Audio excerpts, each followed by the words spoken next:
Hello, I'm Will Hitchcock. And I'm Siva Vaidyanathan. And from the University of Virginia's Deliberative Media Lab, this is Democracy in Danger. Will, it's not unusual to hear people talk about the United States as an exceptional nation. American prosperity and democracy are often held up as evidence of that exceptionalism. But if you look at some numbers very closely, the United States tops the charts in some pretty undesirable categories. We're leading the world in coronavirus deaths. More people here are killed with guns than in any other country. And we have the world's highest level of incarceration. More than 2 million Americans are currently behind bars. Right, Siva. And look, the story of mass incarceration has another shocking dimension. So I'm going to throw out a couple of numbers here. 40% of inmates are Black, even though Black Americans make up just 13% of the national population. And by some estimates, 1 out of every 11 African-American men is in custody at any given time. And the research on this is just totally clear. Putting so many fathers and brothers and sons in jail has devastating effects on communities across the country. Yeah, and when we see confrontations between Black Lives Matter activists and the police, when we see police brutality inflicted upon Black men in this country, we have to see that as part of the long and tragic history of racism and mass incarceration. So today, we have reached out to Elizabeth Hinton to help us understand this story. Elizabeth is a professor of history at Yale University and the author of From the War on Poverty to the War on Crime, The Making of Mass Incarceration in America. Elizabeth, welcome to Democracy in Danger. Thank you so much. It's a pleasure to be here. Elizabeth, you have said that your scholarship on mass incarceration, as you put it, evolved from the barbed wire, concrete, metal detectors, and watchtowers that define the American carceral landscape. And I just wondered if you could tell us a little bit about how you came to this subject. It must have seemed a very complicated and maybe even daunting topic.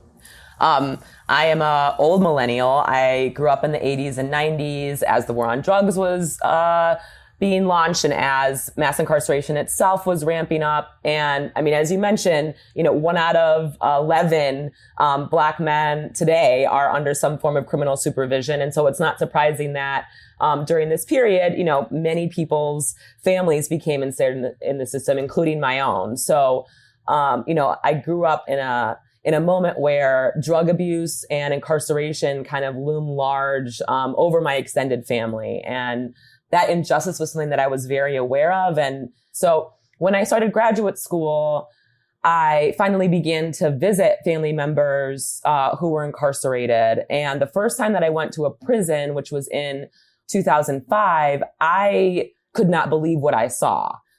In this faraway place, it was High Desert State Prison in Susanville, California. Generations of mostly Black and brown men interacting with their families under the gaze of guards, visitors being criminalized themselves to go visit their loved ones. So, I wanted to understand how we got to this point, and sharing that work and sharing those ideas and discussing the book itself as it evolved through various stages with people on the inside was really crucial. Well, Elizabeth, it seems to me that incarceration, especially the incarceration of Black men in America, has long been part of state policies to supply cheap labor and institute social control and many other goals, right? But the conversation that we've been having, Will and I have been having through this series of interviews, is an attempt to get a sense of all of the different threats and pressures on American democracy. Can you help us connect these two things? What is the connection between mass incarceration, especially in its current form, and the erosion of democratic norms in America? Yeah, that's a great question. So, I think, there are a number of ways to approach it. On one level, in my home state of Michigan, policymakers spend more money on locking up young people than they do on educating young people. The budget for the criminal justice system is larger than the entire budget for education in the state of Michigan. And so, one wonders, what does that say about the health of American democracy? Right. We are invested in putting people behind bars. So that's one way.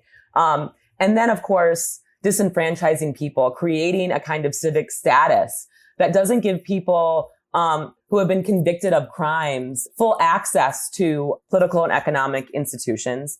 And then we have policies in place and mechanisms in place that disenfranchise people, beginning in 1974, the Supreme Court case, Richardson versus Ramirez. The court rules that convicted felons do not have the right to vote, and it's something that's been challenged ever since. But of course, this has vast implications for the kind of scope of our electorate. Today, more than 6 million people who have already served their sentence, we're not even talking about people who are still behind bars, are deprived of the franchise. So we can imagine if those 6 million people had been allowed to vote, especially in places like Florida in 2000, the outcome of many of our elections, certainly in the last 40 years, might have been very different. So that's one way that it changes our electoral process. And then, of course, the way that census counts work, so that the U.S. Census still counts people who are incarcerated in state and federal prisons as residents of the county where they are serving time. And of course, these census counts then in turn determine representation. So although rural areas are home to the minority of the U.S. population, that's where most of our prisons are located. That's where High Desert State Prison, I went to in California, which is at the very, very kind of tip and border of California and Nevada.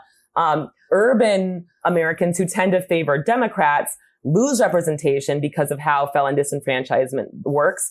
And then rural districts that tend to favor Republicans gain extra representation because of how our prison system is situated. So definitely mass incarceration, mass criminalization has had real detrimental effects to the health of American democracy. Well, let me ask you a little bit about how we got to this place. We recently spoke to the historian Erica Lee about her scholarship on xenophobia and anti-immigration attitudes in America. And she pointed to, one of the high points of supposedly enlightened policymaking on immigration, namely the 1965 Immigration Act, which, as you know, ended overt racism of earlier immigration laws. But it did also create new classes of sort of quote unquote undesirable immigrants, especially from Mexico, Latin America. And you have written in a similar vein about the rise of mass incarceration and locating it, of all places, maybe counterintuitively, in Lyndon Johnson's Great Society. That's the starting point for this story that you're telling. That's a surprise to a lot of readers, I'm sure. Can you explain that, the origin story?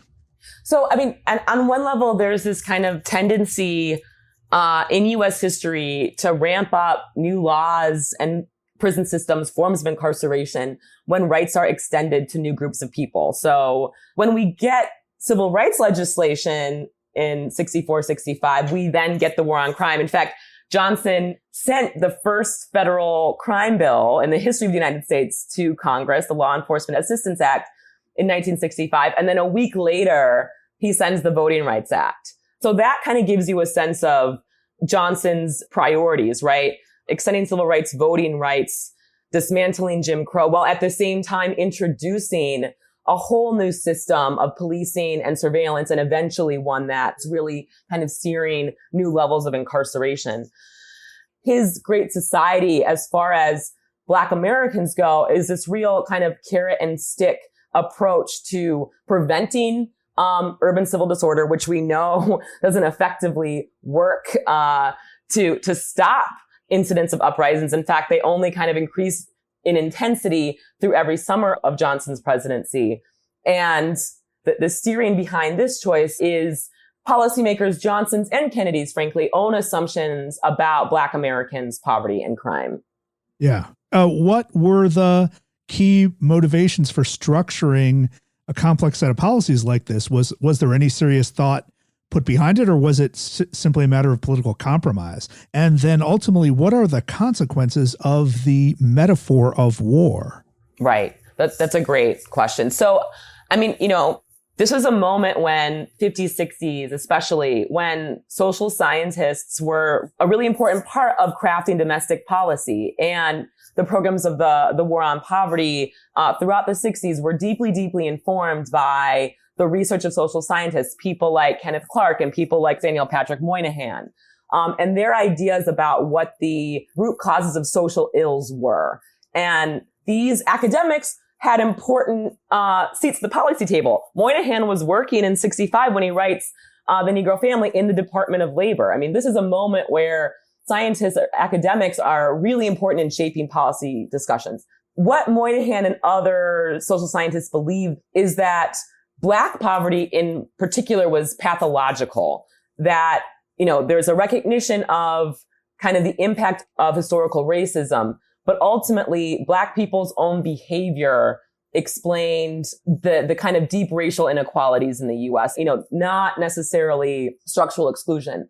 So this provided Johnson and his Council of Economic Advisors a way to approach fighting the war on poverty, and we'll get to the warfare language in a moment, that didn't require a major kind of redistribution of resources or structural intervention. Because if the root of poverty is Black pathology, then all you need to do is, and I'll use the language that they use, is turn Black people into productive citizens through these kind of targeted interventions, and you'll solve the problem of Black poverty. So calling it this war on poverty not only drums up kind of popular support for these initiatives, it makes it seem as though it's going to lead to an end of poverty, even if the development of it makes it so that it could never effectively do that.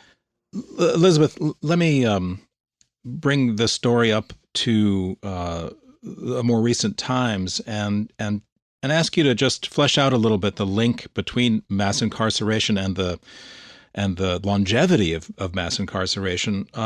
Link it to systematic economic inequality. I mean, can you walk us through that cycle and then reflect a little bit about what it would take to break the cycle of mass incarceration? Is it a question of economic investment and so forth? I mean, where do we begin to try to crack this open? So in a society where people are fully employed, meaningfully employed, the crimes that are committed for survival wouldn't happen. So in a community where there aren't jobs, where many of the more lucrative jobs have moved to the suburban ring of cities, and there is a fundamental retrenchment from social welfare programs, the way that many survive is through engagement in the informal economy, through drug trafficking organizations, or through, crimes of survival that involve robbing people.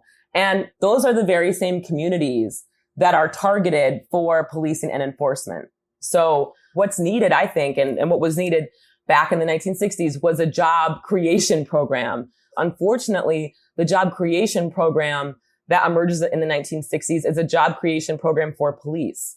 The Kerner Commission calls for a Marshall Plan for American cities and says, look, if we want to prevent urban uprisings, we've got to make a major investment in these communities. We've got to totally overhaul public schools. We've got to have a job creation program. We've got to completely revitalize public housing. And this isn't just going to cost $1 billion. This is going to cost tens of billions of dollars.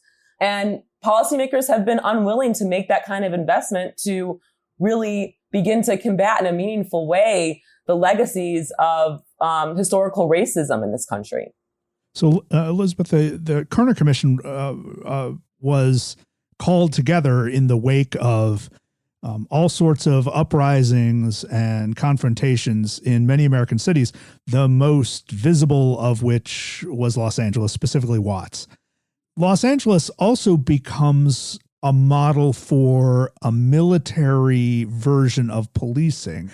Can you talk more about the militarization of police forces, and what do we see now? What is the friction between the current movements like Black Lives Matter and this long and deep tradition of the militarization of police forces? So, militarization is not just about the weapons and the hardware and the transfer of military surplus weapons from the defense sector to domestic law enforcement. It's also the kind of warlike mentality that goes into policing, where the best way to stop crime or the best way to prevent so-called rioting is by saturating a community with officers and sting operations, and the strategies that are developed and the cultures of the department that then emerge out of those strategies are very much fighting this war, right? And an us versus them, where the low-income communities that are targeted by crime war programs the people living there are the enemy. They're not people to be protected. They're people who are latently criminal, and they need to be patrolled in order to round up people who are likely to commit crimes before they move on to something that might be more violent. And you also begin to see in the 60s, those military transfers. I think when Ferguson happened, suddenly people became much more aware of the fact that local law enforcement, has these armored tanks that are being used in the Middle East. And a lot of people became outraged about that. And the idea is, oh, this is a war on drugs thing. And this began during the Reagan administration, or this is a war on terror thing. But we begin to see those transfers happening in the 1960s amid, as you say, Watts, which really, what's interesting is Johnson calls the war on crime in March and Watts explodes 5 months later in July. And I consider that uprising the first battle of the war on crime. And it was a real militarized display of law enforcement that involved helicopters and blocking off streets. Strategies that the Johnson administration is waging in Vietnam and Latin America, the Dominican Republic, then are brought home as strategies to initially, contain the Watts Rebellion. All kinds of tactics that end up becoming a ubiquitous part of law enforcement for the remainder of the 20th century. So, Elizabeth, one of the cries that we hear from the streets today all across the country by people who are rising up against this long pattern of police brutality is defund the police. Can you kind of give us a sense for what this term means? And on the other side of it, what would policing without violence and brutality look like? How do we get from where we are now to, the notion of policing without this oppressive sense of state violence that now defines it? Yeah, that's a real big question, and I think a critical one right now. I mean, as the war on crime is being prosecuted in the 60s, you ask many of the residents living in communities that are prone to uprising, and they'd say, they had to defund the police. It wasn't called that then, of course, but idea of how to address the underlying issues, which is we don't need more police. We don't need people walking around our communities with guns. We need jobs and we need better school systems and we need decent housing to live in that doesn't have, plumbing problems and rats and roaches running through our apartments. That's what people were saying that they wanted, not more police. So, in some ways, this has been a recurring thread. You can go all the way back, to Du Bois and I.W. Wells in African-American history and activism after emancipation, as, of course, new forms of policing and incarceration are emerging both North and South in the U.S. So the abolitionist movement called for abolishing the prison system. And I think what's needed now is we need to begin to entrust communities to keep themselves safe and not have an outside force of officers where there's a lot of fear on both sides coming into a community. And I think the failures of that domestic strategy, the war on crime, the war on drugs, the war on gangs, the war on terror, the war on immigrants, is exactly why we're seeing millions of people on the streets today saying, we want a different society. This has not worked, and this is killing us, literally. Elizabeth, you have been making your own investment in making things better, right? You've invested your time, your effort, your labor, and your deep knowledge in advising the police force in Stockton, California. You've been working with them on different reform measures and so forth. So could you tell us a bit about that collaboration and what has the response been? Does this offer a model? Does it offer us hope? Can we look forward to a better sense of the role of police and law enforcement in general in American society? So since shortly after my book came out in December 2016, I started working with the police chief of Stockton, California, Chief Eric Jones, on what he calls a fact-finding mission, basically uncovering the history of police violence in Stockton. The department holds listening sessions where officers, kind of reckon with this history, where the community together reckons with some of this history and sits down at the same table.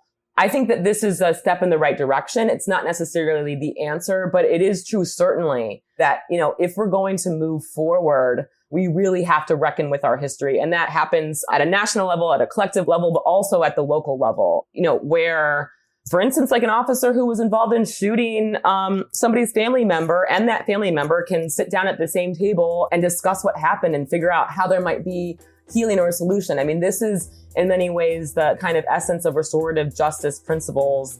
And if we're going to think of a way out of the current crisis in policing, which includes defunding the police and divesting from them and investing in other things, we've got to fully confront the dark history of police repression in the U.S.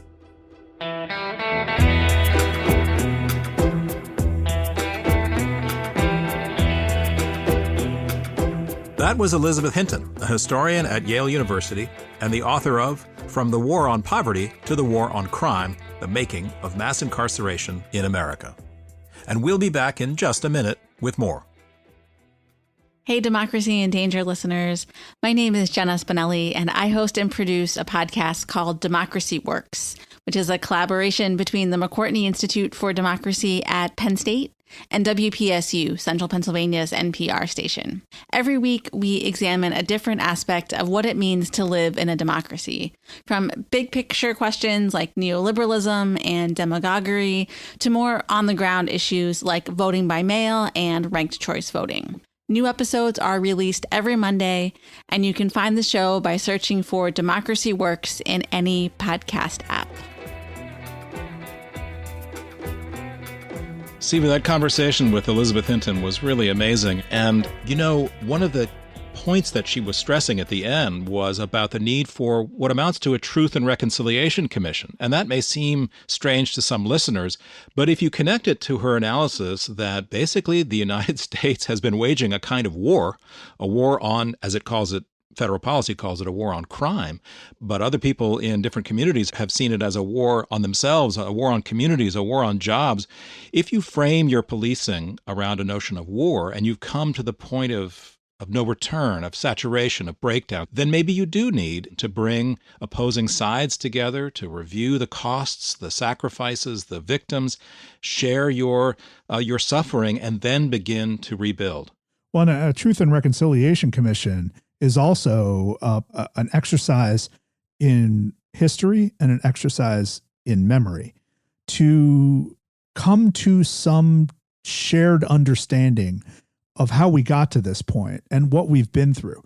And clearly we need work like Elizabeth's to fill in the blank spots in our public memories. We have a sense, a somewhat cartoonish and shallow sense, that the Great Society and the War on Poverty was something fairly limited and targeted to improving the lives of Americans who were left behind. And we know from speaking to Erica Lee and now to Elizabeth Hinton that there was more to it than that. There were unintended consequences, and there were embedded and hidden intended consequences that also contributed to a different style of repression. So despite the War on Poverty and its demonstrable successes, you see a steady march toward mass incarceration and the militarization of America's police forces over the next 50 years.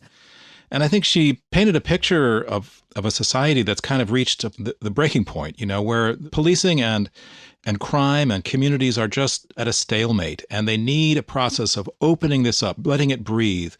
And it made me think a little bit about post-war societies that have established Truth and Reconciliation Commissions. One thinks of Rwanda or South Africa. That seems like a stretch, but on the other hand, if you've been waging war, then maybe the way to end that war, to bring it to resolution, is to have a reconciliation process that's open and that really looks and touches the sore spots of our society and tries to move toward healing. Absolutely. I mean, considering how much South Africa learned from the United States in the construction and execution of apartheid, it's time that we consider learning something from South Africa. And all of this, I think this is really key, that is stuff that Elizabeth has linked to the flourishing of democracy. Democracy in America can't flourish unless we take seriously the disenfranchisement that has been attached to incarceration. Democracy also can't flourish if we don't stop fracturing communities because communities are where democracy actually happens. Communities are where the civic engagement that is the true root of democracy, before we ever register to vote, before we ever vote, all of that democracy has to happen on the street corners, on the stoops, in the barbershops, in the cafes, in the restaurants. And when you fracture communities so badly, when you bruise them and cut them so badly, you are severing their ability to be full participants in a democratic republic. That's it for this episode of Democracy in Danger. We'll be back again next week, looking across the Atlantic with guest Nina Jankowicz. She's going to walk us through the information war between Russia and Ukraine.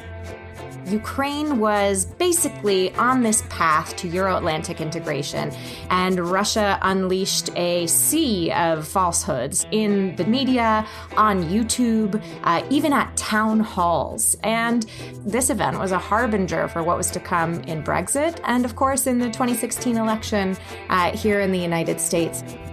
In the meantime, send us your thoughts. How has mass incarceration affected you or someone in your family? Tell us about your story and what this issue means to you.